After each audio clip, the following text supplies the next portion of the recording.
माझे नाव सुषमा आहे. माझ्या मुलाच्या मृत्यूनंतर माझी सूनबाई कामाला लागली. ती रात्रभर घराबाहेर पडायची आणि मला म्हणायची की तिला नाईट ड्युटी मिळाली आहे. मी काय म्हणायला गेले तर ती मला म्हणायची, माझी थोडेच दिवस नाईट ड्युटी आहे, नंतर दिवसाची ड्युटी होईल. पण ती तर दर महिन्याला 60,000 रुपये घरी आणायची. मला आश्चर्य या गोष्टीचं वाटत होतं की ती अशिक्षित आहे. मग ती असे कोणते काम करत होती जिथे तिला 60,000 रुपये पगार भेटत होता? जेव्हा ती सकाळी कामावरून घरी यायची तेव्हा ती खूप दमलेली असायची आणि तिच्या अंगावर ओरखडेसुद्धा असायचे आणि कधीकधी कपडे फाटलेले असायचे. एक दिवस मला तिच्यावर संशय आला म्हणून मी तिच्या मागे गेले. तिथे सुनबाईचे काम पाहून माझा जीवच गेला. कारण तिथे तर माझा एकुलता एक मुलगा होता, ज्याचे लग्न मी मोठ्या धूमधडाक्यात केलं होतं. माझ्या नवऱ्याच्या मृत्यूनंतर मी माझ्या मुलाला रात्रंदिवस कष्ट करून लहानाचं मोठं केलं होतं. त्याचे शिक्षण पूर्ण केले होते, जेणेकरून तो मोठा झाल्यावर माझ्या म्हातारपणाचा आधार व्हावा. पण माझ्या नशिबात काहीतरी वेगळेच लिहिले होते. असे काही घडू शकते हे मी स्वप्नातसुद्धा पाहिलं नव्हतं.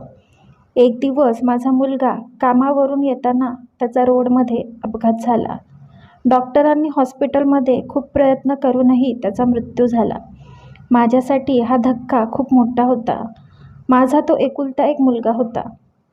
तोच माझ्या आयुष्याचा आधार होता, ज्याच्या आधारावर मी जिवंत राहिले होते. आता तर मला जगण्याची आशासुद्धा नव्हती. त्याच्याऐवजी देवाने मला मरण द्यायला हवे होते. त्याचे जाणे म्हणजे माझ्यामधला माझा जीवच काढून घेण्यासारखे होते. त्याचे अचानक माझ्यापासून दूर जाणे मला सहन झाले नाही आणि मी आजारी पडले आणि अंथरूण पकडले. माझी तरुण सून, जिच्या लग्नाला 3च वर्ष झाली होती, ती आता विधवा झाली होती. ती सतत रडायची, स्वतःला त्रास करून घ्यायची. कदाचित ती माझ्यापेक्षा जास्त दुःखी असेल. माझे तर आयुष्य निघून गेले होते, पण तिचे आयुष्य नुकतेच सुरू झाले होते. आणि 1 वर्षाचा माझा निष्पाप नातू, ज्याने वडिलांना नीट पाहिलेही नव्हते, त्यांचे शब्द नीट ऐकलेही नव्हते, ते बाळ 1 वर्षाचा असतानाच अनाथ झालं होतं. माझ्यासमोर एकापेक्षा एक मोठे दुःख उभे होते. माझ्या सुनेला पाहून मला माझ्या भूतकाळाची आठवण यायची. जणू काही तेच दिवस माझ्यासमोर उभे आहेत असे वाटायचे. या दुःखाने माझा जीव तिळीतिळी तुटत होता. जेव्हा मी माझ्या सुनेला रडताना बघायचे तेव्हा मला माझे तारुण्य आठवायचे. माझ्या नातवाला पाहून तरी माझे दुःख थोडे कमी व्हायचे. आता नेहमी माझ्या मनात विचार यायचा की आता आमचं सर्वांचं पुढे काय होणार? कारण माझ्या हातात काहीच नव्हतं आणि मीही काही काम करू शकत नव्हते. ही माझी असहाय्यता मला आतून खात होती. त्यामुळे माझी अवस्था सावरण्याचे नाव घेत नव्हते आणि मी जमा केलेली पुंजीही आता संपत आली होती. मला सतत काळजी लागून राहायची की आता हे घर कोण सांभाळणार? जबाबदाऱ्यांचा भार कोण उचलणार? मी लाचार झाले होते. मी एकटीच होते जी घरासाठी काहीतरी करू शकत होते. सूनबाई होती, पण ती खूप लहान होती आणि ती देखील एका लहान मुलाची आई होती. मी तिला सांगू शकत नव्हते की बाहेर जा आणि पैसे कमव. माझे मन तिला असे म्हणायला परवानगी देत नव्हते. ती माझी मुलगी नसली तरी तिचे दुःख मला समजत होते.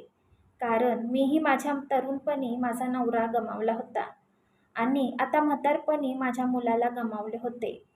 मुलाच्या दुःखाची माझ्यापेक्षा जास्त जाणीव कोणाला असेल? कारण मुलाला मरताना मी पाहिले होते. माझ्या या कमकुवत डोळ्यांनी त्याचा अंत्यविधी पाहिला होता. मला माहीत होते की माझ्या सुनेच्या माहेरच्या लोकांनाही खूप मोठा धक्का बसला होता. कारण त्यांची सुद्धा तरुण मुलगी विधवा झाली होती. त्यामुळेच मी सुनेला घर चालवण्यासाठी काहीच बोलले नाही. जे काही करायचं होतं ते आता मलाच करायचं होतं. म्हणून मी खूप कष्टाने बेडवरून उठले. 2 पावलं पुढे टाकली होती की मी अडखळले आणि खाली पडले. पडल्यामुळे माझ्या हाताला मार लागला. पडल्यामुळे मी ओरडले. त्यामुळे माझी सून धावत आली. मला पाहून सून रडायला लागली आणि उठायला मला मदत करू लागली. मोठ्या कष्टाने तिला मला उचलून बेडवर झोपवले आणि डॉक्टरांना बोलवायला पळाली. कारण डॉक्टर आमच्या शेजारीच राहत होते. जेव्हा मी पडले तेव्हा डॉक्टर त्यांच्या क्लिनिकमध्येच निघाले होते. पण सुनेचा आवाज ऐकून ते आमच्या घरात आले आणि मला चेक करून औषधं दिली. त्यांनी मला हाताचा एक्सरे काढायला सांगितला आणि ते निघून गेले. मला जास्त वेदना होऊ नयेत म्हणून त्यांनी मला पेनकिलर दिली. डॉक्टर गेल्यानंतर माझी सून मला म्हणाली, "चला आई, आपण दवाखान्यात जाऊ. मोठ्या डॉक्टरांकडून चेकअप करून घेऊ." मी तिला म्हणाले, "नाही बेटा, मी ठीक आहे." मी तिला खोटे बोलले होते. खरं तर माझा हात खूप दुखत होता. पण मी तिला काय बोलणार? माझ्याकडे डॉक्टरांसाठी पैसे नव्हते आणि मला माहीत होते की डॉक्टरांनी खूप चाचण्या लिहून दिल्या असत्या आणि त्यासाठी 1000 रुपये गेले असते. माझ्या घरात फक्त 30,000 रुपये उरले होते, ज्यामध्ये महिना घालवणे ही कठीण झाले असते. सूनबाई मला म्हणाली, "आई, मला माहीत आहे तुम्ही पैशांच्या कमतरतेमुळे असे म्हणत आहात. पण काळजी करू नका, मी काहीतरी करेल. माझ्याकडे थोडेफार पैसे आहेत आणि ते तुमच्यासाठी पुरेसे आहेत." असे म्हणत तिने मला आधार दिला आणि दवाखान्यात नेले. तिने माझे काहीही ऐकले नाही आणि माझ्या विचारानुसार तिथे खूप पैसे खर्च झाले असेल, कारण माझा हात फ्रॅक्चर झाला होता. डॉक्टरांनी माझ्या सर्व काही टेस्ट करून घेतल्या. संध्याकाळी आम्ही घरी आलो. सूनबाईने माझ्याकडून एकही पैसा घेतला नव्हता. सर्व खर्च तिने स्वतः केला होता. तिच्याकडे एवढे पैसे कुठून आले हे मला समजत नव्हते. मी तिला विचारले की हॉस्पिटलचे बिल किती आले आहे, पण तिने मला हे उत्तर दिले नाही. मी काही दिवसातच बरी झाले. घर खर्च अजूनही सुरळीत चालू होता. बाहेरच्या लोकांबरोबरच मलाही प्रश्न पडत होता की घरात पैसे कुठून येतात. मी माझ्या नातवाबरोबर दुकानात गेले होते. तेव्हा परत येताना मला शेजारची बाई भेटली. माझ्या मुलाच्या अचानक मृत्यूबद्दल ती माझ्याकडे शोक व्यक्त करत होती. मी दुःखी मनाने तिचे बोलणे ऐकत होते. पण ती बोलता बोलता म्हणाली की तुम्ही तुमचे घर कसे चालवता? तुम्ही आजारी आहात आणि तुमचा मुलगा हे जग सोडून गेला आहे. त्या दिवशी मी तुमच्या सूनबाईला ती बोलता बोलता थांबली, कारण इथे माझी सूनबाई आली होती. माझी सून त्या बाईला म्हणाली, "मावशी, कशा आहात?" तेव्हा त्या बाईने तोंड वाकडे करून उत्तर दिले आणि तिथून निघून गेली. त्या बाईच्या अपूर्ण गोष्टीमुळे मी उदास झाले होते. ती नेमकी कशाबद्दल बोलत होती हे मला समजतच नव्हते. आम्ही तिथून घरी गेलो. दुसऱ्या दिवशी मी नातवासोबत सूनबाईच्या खोलीत खेळत होते. घरातला किराणा भरण्यासाठी सूनबाई बाजारात गेली होती. घरातले अजून काही सामान आणायचे होते, जे संपले होते. खेळता खेळता नाती झोपू गेल्यावर मी त्याला बेडवर झोपवले आणि त्याच्या बाजूला उशी मांडली. उशी उचलताच मला त्याच्या खाली एक लिफाफा सापडला. तो मी लिफाफा उचलला आणि उघडून पाहिला तर ते माझे हॉस्पिटलचे बिल आणि चाचणीचे रिपोर्ट होते. हॉस्पिटलचे बिल पाहून माझ्या छातीत धस्स झालं. हॉस्पिटलचं बिल 2000 रुपये होतं. त्या दिवशी हॉस्पिटल पाहून मी आधीच विचारात पडले होते की जितके मोठे आणि छान हॉस्पिटल होते, तितकाच खर्चही जास्त होईल. पण मला एवढ्या बिलाची कल्पना नव्हती. पण मग सुनेकडे एवढे पैसे कुठून आले? मी तोच विचार करत होते की मला दरवाजा वाजल्याचा आवाज आला. मी पटकन तो लिफाफा होता तिथे उशीखाली ठेवला आणि जाऊन दार उघडले. सूनबाई दारात उभी होती आणि तिच्या हातात बऱ्याच पिशव्या होत्या, ज्यांना धरून ती दोन्ही हातांनी अवघडून उभी होती. ती मला म्हणाली की आज आम्ही खूप थकलोय. हे ऐकून मला आश्चर्य वाटले आणि म्हणाले, "आम्ही म्हणजे कोण? तू कोणाबद्दल बोलत आहेस?" माझ्या प्रश्नावर तिने लगेचच विषय बदलला आणि पटकन म्हणाली की हे सर्व सामान खरेदी करून मी खूप थकले आहे.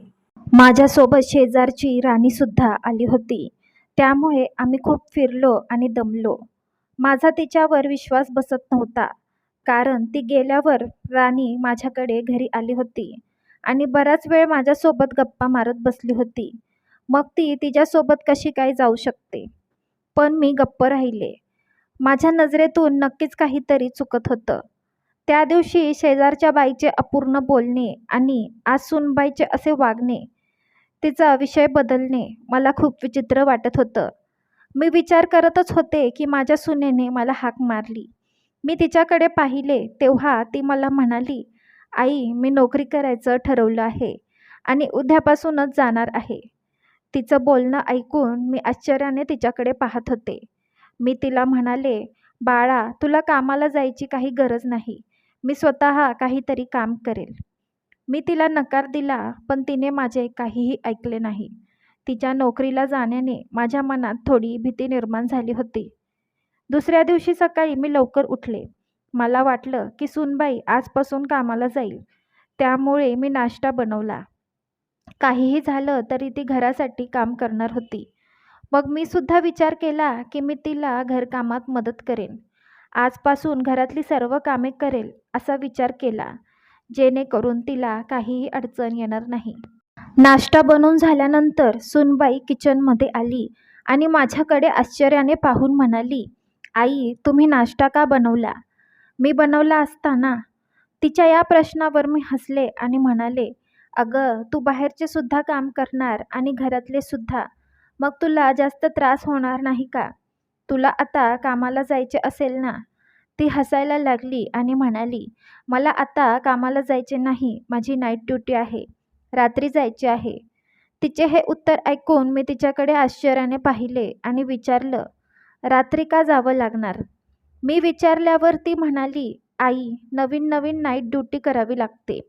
ती खूप सहजपणे म्हणाली की नाईट ड्युटी आहे. मी हे ऐकून गप्प झाले. मी विचार करत होते की माझा नातू, तिचा मुलगा रात्रभर आईशिवाय कसं काय राहणार. माझ्या डोक्यात नाही ते विचार यायला लागले. मी तिला काय विचारणार तोच ती नाश्ता घेऊन बाहेर गेली आणि मलाही बाहेर बोलवले. मी अस्वस्थ झाले होते. रात्री ती का ड्युटी करणार हे मला समजतच नव्हते. असेच दिवस जात होते. संध्याकाळ झाली की सून स्वयंपाकाची तयारी करून आम्हाला 7 वाजता जेवायला द्यायची. तीही आमच्यासोबत जेवायची. तिच्या मुलाला जेवण भरवायची आणि गुपचूप नाईट ड्युटीसाठी निघून जायची. मी तिला नाईट ड्युटीला जाण्यापासून खूप थांबवण्याचा प्रयत्न केला होता, पण तिला मी थांबवू शकले नाही. ती कामाला निघून गेली होती. माझा मुलगा जिवंत असता तर सूनबाईला कामाला यावेळी जावे लागले नसते. त्या दिवशी मी देवाकडे पहिल्यांदा तक्रार केली होती. माझा मुलगा जिवंत असता तर मीही एवढी लाचार झाले नसते. आम्ही दोघे झोपल्यानंतर अचानकच माझा नातू रडू लागला. रात्रीचे 1 वाजले होते. मला वाटले की त्याला भूक लागली असेल, पण त्याला दूध देऊनही त्याचे रडणे थांबले नाही. त्याला असे रडताना पाहून मलाच रडायला यायला लागले. त्यावेळी त्याला आईची गरज होती. मी एक आजी म्हणून त्याच्यावर खूप प्रेम करत होते, पण त्याच्या आईची तर जागा भरून काढू शकत नव्हते. त्याला पुन्हा झोपवण्यासाठी काय करावे हे मला समजत नव्हते. लाख प्रयत्न करूनही तो झोपला नाही. मी खूप थकले होते. मी त्याला घेऊन बाहेर अंधारात फिरवू सुद्धा शकत नव्हते. मी सूनबाईला फोन केला तर तिने तो उचलला सुद्धा नाही. माझे हृदय धडधड करू लागले होते. बराच वेळ प्रयत्न केल्यानंतर नातू स्वतःच थकला आणि झोपून गेला. रात्र अशीच निघून गेली होती. सकाळ होताच माझी नजर दारावर गेली. सूर्य वर आला होता. सूर्यप्रकाश जमिनीवर पसरला होता.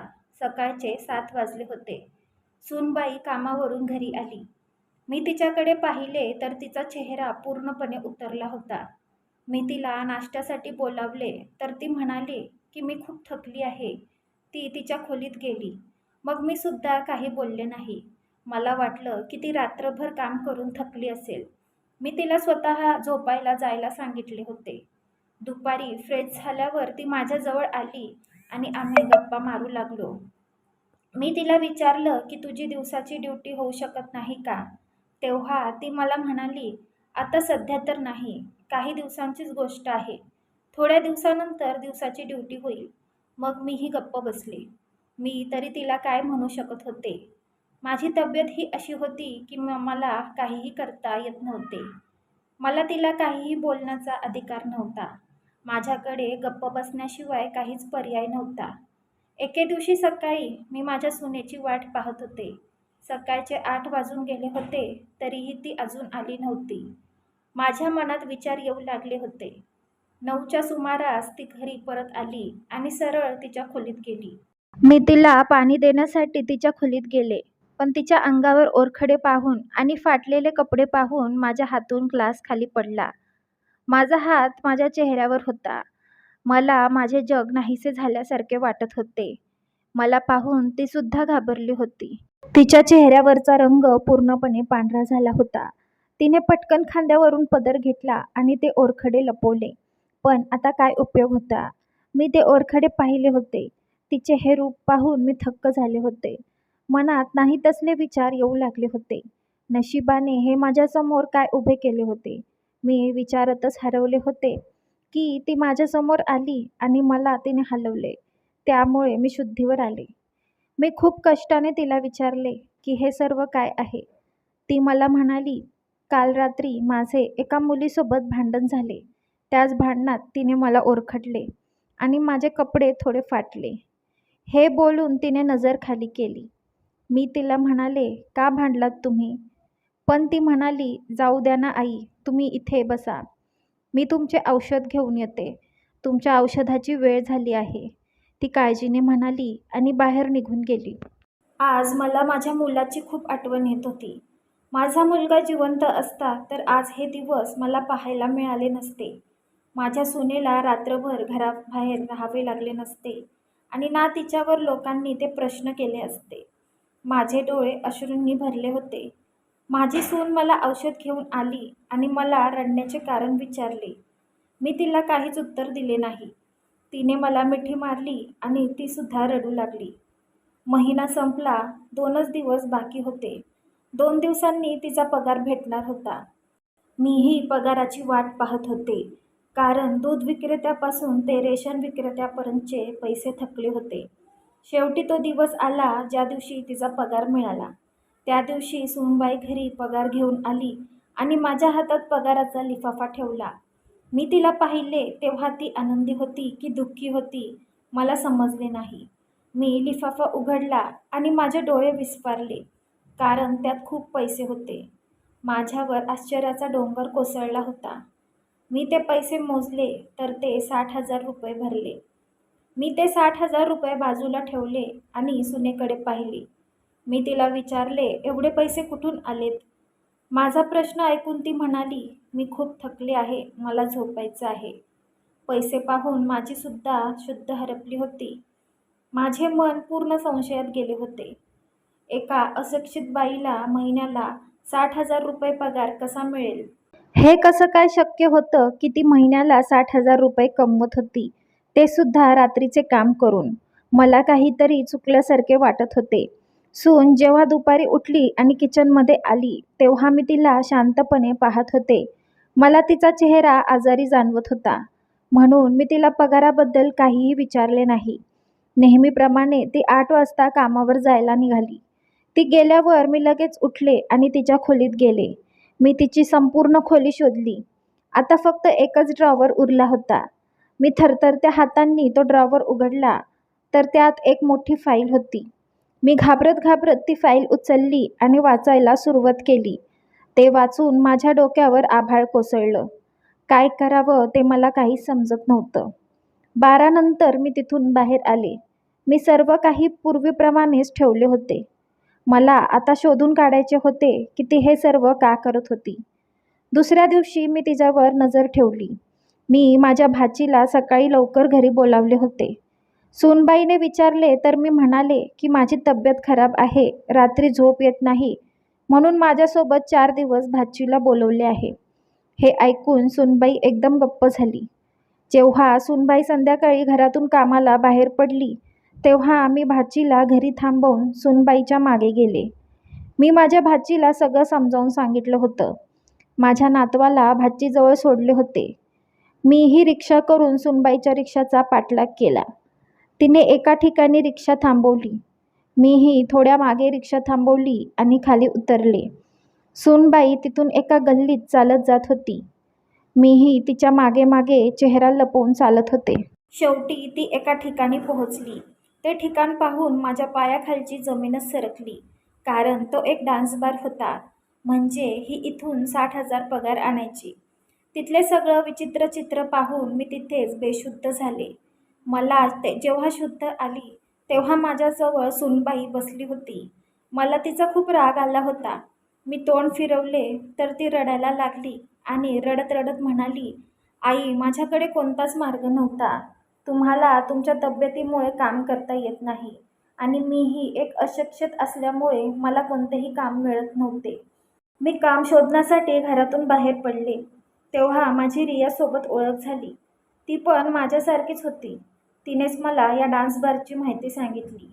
मी तिला नकार दिला होता, पण ती मला म्हणाली की इथे फक्त नाचायला लागेल. त्यावेळेस तुम्ही पडल्या होत्या आणि तुमचा हात फ्रॅक्चर झाला होता. हॉस्पिटलला खूप पैसे लागणार होते. नाईलाजाने मीही या कामाला तयार झाले आणि मला 1 महिना अगोदर ॲडव्हान्स पैसे मिळाले. त्यांनी माझ्याकडून या कामाबद्दल फाईलमध्ये लिहून घेतले. त्या फाईलची प्रत त्यांच्याकडे आणि माझ्याकडे पण आहे. जेव्हा मला नीट डान्स करता येत नव्हता, तेव्हा इतरांप्रमाणे मलाही तेथील मोठ्या मुलींकडून मार खायला लागायचा. त्यामुळेच माझ्या शरीरावर ओरखडे असायचे आणि त्यामुळेच थोडे कपडे फाटायचे. पण आई मला भरपूर पैसे मिळायचे. मी घरी फक्त महिन्याला 50-60 हजार रुपये आणायचे. पण खरं तर मला खूप सारे पैसे मिळायचे. मला माहीत होतं मी जास्त पैसे आणले तर तुम्ही विचाराल की एवढे पैसे कुठून आणले. मला माफ करा आई, मी लाचार होते हो. पैसे कमवलेच नाही तर मी माझ्या मुलाचे भविष्य कसे घडवले असते. मी तिचं शांतपणे ऐकून घेतले. मला तिचे खूप वाईट वाटत होतं. मी तिला गप्प केलं आणि खूप समजावून सांगितलं. त्या फाईलमध्ये लिहिल्याप्रमाणे तिच्या कामाची मुदत संपल्यावर आम्ही काही दिवसांनी ते घर सोडून दुसरीकडे राहायला गेलो. आता मी आणि माझी सून दुसऱ्यांच्या घरातले धुण्या भांड्यांचे काम करतो. लोकांची घरे स्वच्छ करतो आणि कष्ट करून आमच्या हक्काची भाकरी खातो. मित्रांनो, तुम्हाला ही कथा कशी वाटली कमेंट करून नक्की सांगा आणि व्हिडिओला लाईक आणि शेअर नक्की करा. आणि अशाच नवनवीन गोष्टी ऐकण्यासाठी आपल्या चॅनलला सबस्क्राईब करा. धन्यवाद.